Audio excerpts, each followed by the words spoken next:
जब पत्रकार स्टिंग करते हैं, और आपने भी काफी किए हैं, जब स्टिंग करते हैं तो बहुत चीजें दांव पे लगी होती है। पहली बात तो अगर पकड़े गए तो क्या होगा, साथ में कई चीजों के साथ समझौते होते हैं, बहुत चीजों के साथ होते हैं।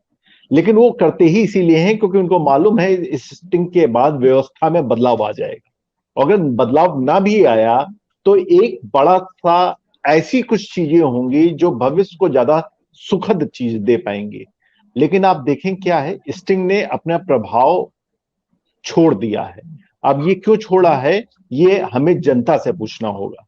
इतना साफ स्टिंग जिसमें राजभर कुछ कह रहे हैं, निषाद साहब कुछ कह रहे हैं, और क्या क्या क्या कह रहे हैं, उसके बावजूद अगर वो इतने वक्त भारत की, जो कि दावा करती है विश्व की सबसे बड़ी पार्टी के अध्यक्ष के साथ, चुनाव प्रभारी के साथ बैठकर बात कर रहे हैं, प्रेस कॉन्फ्रेंस कर रहे हैं और चुनाव जिताने की बातें कर रहे हैं, अपनी भूमिका तय करा रहे हैं, तो आप जान लीजिए, मान लीजिए कि स्टिंग का प्रभाव जनता के मन में कम हो गया। और सिर्फ स्टिंग ही क्यों करें, हम इसे विस्तृत परिप्रेक्ष्य में देखें तो किसी भी तरह के आरोप चस्पा क्यों नहीं होते किसी भी राजनेता पे।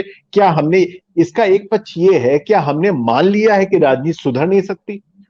अगर ये अगर हम इसकी ओर आगे बढ़े, इस विचार की ओर, तो ये तो बहुत खतरनाक सिचुएशन है। हम नई पीढ़ी को क्या दे रहे हैं?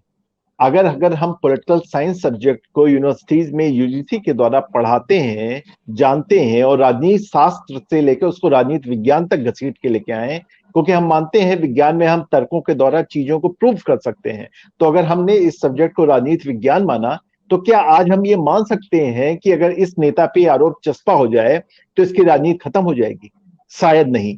पिछले 6 या 7 सालों में जिस तरीके से तमाम आरोपों वाले लोगों को जनता ने भी नहीं नकारा है, और साथ में राजनीतिक दलों ने भी। हालांकि अभी जितेंद्र सिंह बबलू को बाहर किया गया कि वो एक किसी आगजनी वाली घटना में शामिल थे, रीता बहुगुणा जोशी की घटना में, और उसमें बीजेपी ने बाहर किया। लेकिन वही आज निशा साहब साथ में बैठे हैं जो साफ कह रहे थे स्टिंग में इसी तरह की घटना को कि हाँ हम ये करा सकते हैं। इसका एक पक्ष मीता जी ये, दूसरा पक्ष ये है मीता जी कि मैं आपको 3-4 पार्टियों के नाम बता रहा हूं। शायद आपने इन पार्टियों का नाम सुना हो या ना सुना हो, इनके अध्यक्षों का नाम सुना हो ना सुना हो। एक पार्टी है एकलव्य समाज पार्टी, जे आर निषाद इसके अध्यक्ष हैं। एक पार्टी है अहिंसा पार्टी, लोधी जी इसके अध्यक्ष हैं। एक्शन पार्टी है, मिश्रा जी इसके अध्यक्ष हैं। एक है नव भारत समाज पार्टी, राजभर साहब इसके अध्यक्ष हैं, नारायण राजभर। आपने इन पार्टियों के नाम शायद शायद ही सुने हों, लेकिन इन्होंने एक मुश्त होकर एक पर्चे पे 2019 में प्रधानमंत्री मोदी को समर्थन दिया था उत्तर प्रदेश में। और उसके बाद दावा भी हुआ और सबने देखा भी कि बीजेपी का ग्राफ भी बढ़ा और वोटिंग परसेंटेज में उनकी खासकर इस तरह की जातियों की भागीदारी भी बढ़ी। तो ये तो सत्य है कि उत्तर प्रदेश में जातीय राजनीति अंतिम सत्य है।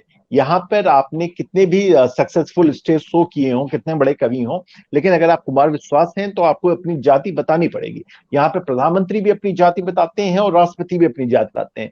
तो चुनावी गणित से देखें तो हम ये पाएंगे कि बीजेपी का अच्छा मूवमेंट है। निषाद के पास आने के बाद गोरखपुर मंडल में, हालांकि 2016 की पार्टी आप ये भी देखें उन्होंने 2016 में बनाई है, लेकिन उसके बावजूद गोरखपुर मंडल में उनका अच्छा प्रभाव है। अच्छा प्रभाव क्यों है? क्योंकि निषाद पे कई लोग अपनी दावेदारी ठोक रहे थे। समाजवादी पार्टी के राष्ट्रीय अध्यक्ष अखिलेश यादव उन्नाव में गए, उन्होंने एक निषाद नेता की मूर्ति का अनावरण किया, मनोहर लाल जी का। वो सीयर देवी के मंदिर में गए जो निषाद निषाद की कुल देवी कही जाती है। राजपाल कश्यप को उन्होंने आगे बढ़ाया, फूलन देवी के जन्म दिवस को वो अच्छे तरीके से मनाते रहे। इलाहाबाद के नाविकों मल्लाहों का मुद्दा उन्होंने अच्छे ढंग से एड्रेस किया। ये रही समाजवादी पार्टी की बात। प्रियंका गांधी लगातार मल्लाहों के मुद्दे पर बात करती रहती हैं, हालांकि कांग्रेस का जन समर्थन उत्तर प्रदेश में बहुत कम है। तो ये तो जानिए कि निषाद वोट बैंक अहम थे, तभी हर दल इसके लिए माथापच्ची कर रहे थे। संजय निषाद के लिए भी हर दल माथापच्ची कर रहे थे। अखिलेश यादव जी भी चाहते थे कि उनके पास आए, और भारतीय जनता पार्टी लगातार कोशिशें कर रही थी। जिस तरीके से वो अमित शाह से मिले और जिस तरीके से आज धर्मेंद्र प्रधान चुनाव प्रभारी के स्पेशली उस पर वो आए, तो ये सारी चीजें तो ये दिखाती हैं कि हाँ, निषाद वोट बैंक एक बड़ा वोट बैंक था और बीजेपी ने अभी के मुकाबले में थोड़ी सी बढ़त ले ली। लेकिन मेरा जो कंसर्न है वो नैतिकता को लेकर है कि क्या हम उस पर पार्टी पे चल पा रहे हैं जिसपे हमारे 10 साल पहले के नेता छोड़ के गए थे कि नहीं, अगर ये व्यक्ति गलत है तो गलत है, इसको चुनावी राजनीति से दूर रखना चाहिए।